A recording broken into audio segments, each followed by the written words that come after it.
The year was 2003. No doubt Sting and Shania Twain had recently headlined the Super Bowl halftime show. Chicago had just won the Oscar for Best Picture. Friends was still king of the cable waves. Wicked debuted on Broadway, and low-rise jeans were all the rage. Ugh, low-rise jeans. 20 whole years ago. Sorry to make you feel old. And in March of 2003, in a highly controversial political move, the United States invaded Iraq.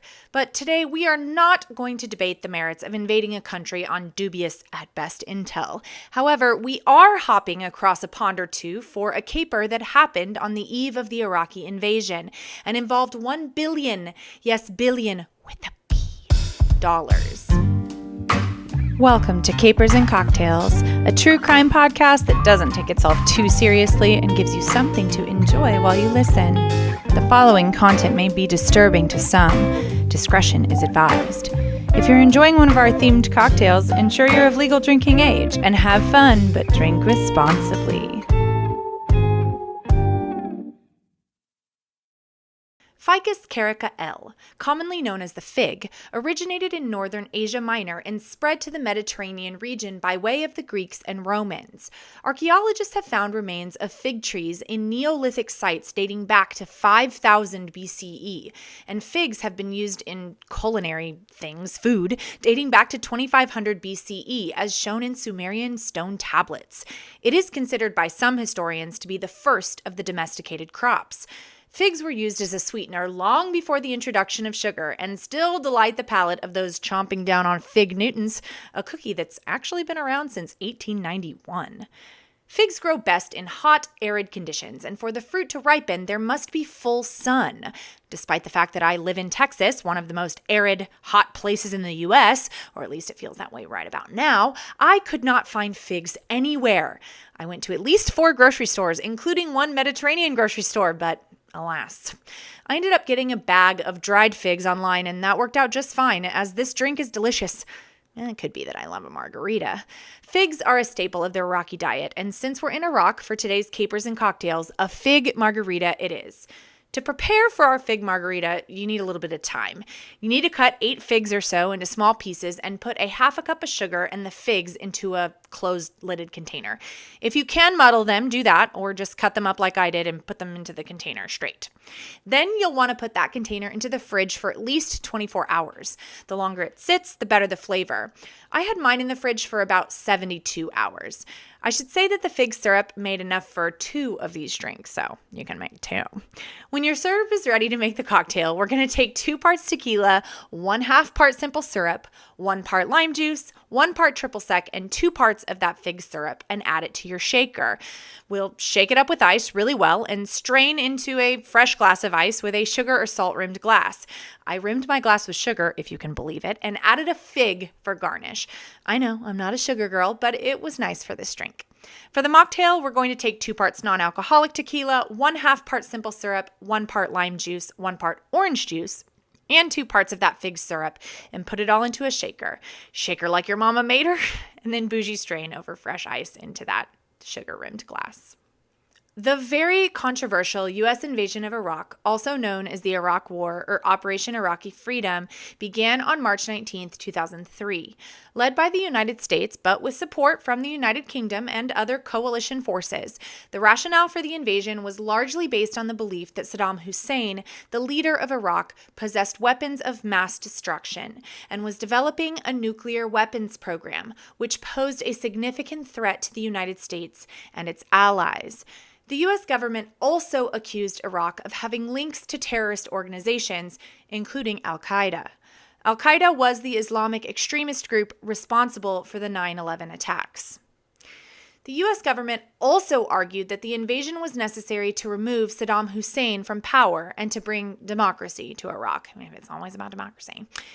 There were concerns about human rights violations and the repression of minority groups under Saddam's regime, as well as the need to stabilize the region and prevent the spread of terrorism. Just hours before the invasion is the scene of our story today. At around 4 a.m. local time on March 18, 2003, a group of looters, many of whom were reportedly members of the Ba'ath Party, loyal to Saddam Hussein, broke into the central bank of Iraq's vaults in Baghdad. Upon hearing news of the impending invasion, the bank's guards had actually fled, leaving the vaults mostly unguarded. I guess they're kind of smart. The Ba'ath Party is a political party that was founded in Syria in the 1940s and later expanded to Iraq and other Arab countries. The party espoused a pan-Arab nationalist ideology, seeking to unite the Arab world under a single political entity. The Ba'ath Party came in and out of power from its founding in Iraq in 1954 until the ascent to power by Saddam Hussein in 1979. Under Saddam's leadership, the Ba'ath Party became synonymous with his own cult of personality and brutal authoritarian rule. During Saddam's reign, the Ba'ath Party maintained tight control over all aspects of Iraqi society, using violence, intimidation, and propaganda to suppress political opposition and dissent. The party was responsible for numerous human rights abuses, including mass executions, torture, and the use of chemical weapons against civilians.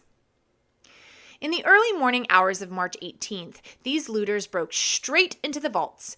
They snagged large amounts of cash, gold bullion, jewelry, and other valuable items. 3 tractor trailers pulled out of the Central Bank of Iraq at 6 a.m. with their cargo, a full quarter of the country's currency reserves. In total, they seized around $900 million in $100 bills and a further 100 million euros. If you're counting, the value of the stolen goods was around $1 billion. That's billion with a P. And with the way inflation is going in these 2023 days, we're looking at $1.6 billion. That's billion with a B. The looting of the Central Bank of Iraq was part of a wider pattern of lawlessness and chaos that swept across the country in the aftermath of the U.S. invasion. Many public institutions, including hospitals, schools, and government buildings, were ransacked and destroyed, and much of the country's infrastructure was left in ruins. Many cultural institutions and archaeological sites in Iraq were targeted by looters, including the Iraq Museum, the National Library of Iraq, and the National Archives of Iraq. Initial reporting by the New York Times early after the heist indicated that Qusay Hussein, Saddam's second son, was responsible for the heist. One story about the possible way the heist went down goes as follows. Anticipating the American invasion, Saddam Hussein predicted that he would soon have trouble moving around the country and would need access to some liquid assets. So he sent Qusay and Ahmed al-Hamid Mahmoud, his former personal assistant, to the central bank to do his dirty work. They arrived in the middle of the night with a handwritten note from Qusay's dad, Saddam, demanding that the $1 billion be released from the vaults. They also brought 5 Iraqi officials with them to the bank: the director of the central bank, the Iraqi finance minister, and the director of the Iraqi treasury. Those officials, Ahmed and Qusay, supervised the transfer of funds into the 3 trucks, which took nearly 2 hours. That's a lot of loot to be transported, so I guess that checks out. And no one even questioned it because, according to an unnamed Iraqi bank official, quote, "When you get an order from Saddam Hussein, you do not discuss it," end quote. The 3 trucks drove off just before employees showed up for work that day. If this is the way that it went down, it turns out that this might not have been a crime at all. Despite the rather aggressive forced withdrawal in the middle of the night, this taking of funds may not have been illegal. Saddam Hussein was an absolute dictator, and he had direct control over every aspect of the country, including the central bank. It's possible the money was even Saddam's money to begin with, since he had been ruling Iraq for over 2 decades. Evidently, however, Saddam had mostly left money alone in the banks during his regime. The same Iraqi official claimed that although the president and his family occasionally demanded cash from Iraqi banks, they never did so in the quantities claimed to have been seized on March 18th. The official would say, quote, "Sometimes they would come for small amounts, maybe $5 million, end quote. Just small amounts, like $5 million. Little bits. Additionally, this was only a part of the pattern of kleptocratic behavior from Saddam in the latter days of his dictatorship. And yes, I said kleptocratic because that's a word I just learned and I love it. According to Middle Eastern banking sources, additional sums of millions of dollars were transferred into private accounts abroad as the impending invasion loomed. Some theories as to what the plan was for all that cash money included that Saddam was planning to hop the border to escape the American invasion. A team of U.S. Army Special Forces near the Iraqi-Syrian border reported seeing 3 trucks, matching the description of those seen at the bank, crossing the border. Other intelligence officials believed that Saddam would use the money to fund the safe transport of his family and friends out of the country, as well as to whip up resistance inside Iraq while the Americans advanced. I will say that there is no direct proof that Qusay Hussein was involved in the looting of the Central Bank of Iraq on March 18, 2003. However, given his involvement in criminal activities and his positions of power within the regime, it is probable that he played this role in the theft. Both Qusay and his brother Uday were known for their brutal behavior and their involvement in corruption and criminal activities during their time in power. They were also known to have large sums of money at their disposal, much of which was believed to have been acquired through illegal means. Yeah, they had some experience. Anyway, whatever the plans were for the money, it did not quite work out for the Hussein family. After the U.S. invasion of Iraq, Uday and Qusay went into hiding, but were eventually tracked down by U.S. forces in July 2003 in Mosul. Qusay, the apparent heir to the Ba'athist regime, and his older brother Uday would meet their end in an ill-advised encounter with the U.S. Army's 101st Airborne Division and a team of Special Forces operators. Americans were tipped off by one of the other guests of the house they were staying in who wanted the $30 million reward. American troops began firing anti-tank missiles, 12 in all, into the house, killing everyone inside. During the raid on their hideout, large amounts of cash and other valuables were discovered, indicating that the brothers had access to significant financial resources. Their father, Saddam Hussein, was captured by U.S. forces on December 13, 2003, near his hometown of Tikrit, Iraq. After his capture, he was held in custody by U.S. forces and later transferred to the custody of the Iraqi government to stand trial for his crimes. He was eventually convicted and executed in 2006. The Ba'ath Party was dissolved by the U.S. and banned from participating in Iraqi politics, but they continue to exist. And some Ba'athist groups engage in violent activities across the region.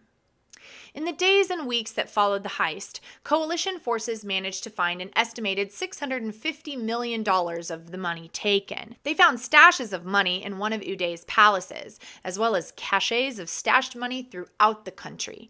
They also found evidence of other loot, including treasures from the country's museums, which showed up in international art markets, and books from the country's national library, which were found piled up in a mosque. Despite efforts to recover all of the stolen assets from the Central Bank of Iraq, much of the loot remains missing to this day. A little amount, small amount, $350 million, just a little bit. The theft of the central bank's assets was a major setback for the reconstruction of Iraq's economy and institutions, and it underscored the challenges faced by the international community in rebuilding the country after years of war and dictatorship. It is also estimated that tens of thousands of artifacts and artworks were stolen or destroyed during this period, resulting in a significant loss of cultural heritage for Iraq and the world. After the Iraq invasion, a protracted conflict ensued, with coalition forces facing resistance from Iraqi insurgents and sectarian violence. The war resulted in significant loss of life, both civilian and military, and is estimated to have cost trillions of dollars. In 2011, U.S. troops officially withdrew from Iraq, though instability and violence continued in the country. The legacy of the war remains controversial, with ongoing debates about its justifications and its impact on Iraq, the Middle East, and the world as a whole. Today, Iraq is still dealing with a number of issues, including political unrest, economic difficulties, and persistent security worries. The nation has been working hard to recover and rebuild after decades of war, hostility, and sanctions. In addition, sectarian strife, terrorist assaults, and violence from extremist groups like ISIS have been problems for Iraq. Other significant problems include a lack of effective government and political corruption. The COVID-19 outbreak put a further burden on Iraq's already precarious healthcare and economic systems, aggravating problems like high unemployment and insufficient infrastructure. However, several encouraging improvements have occurred recently, such as increased security and a growing sense of stability in various parts of the country. The Central Bank of Iraq heist on March 18, 2003, remains one of the most significant looting incidents that occurred during the U.S. invasion of Iraq and is the largest bank heist in world history, if you consider it a heist. Thanks for hanging out with me. I don't think I got too political. Did I get too political? Hop on over to YouTube and leave me a nasty comment if I got too political. Anyway, you know the drill. Like, subscribe, leave a review, ring the bell, leave a nasty comment, like my photos on Instagram, talk to me on Facebook, read my tweets, blah, blah, blah. Next week, we're coming back to America, and indeed to one of my favorite cities in America, for an incident in the late 1980s that you probably didn't see, unless you were watching a very specific channel at a very specific time on a very specific day.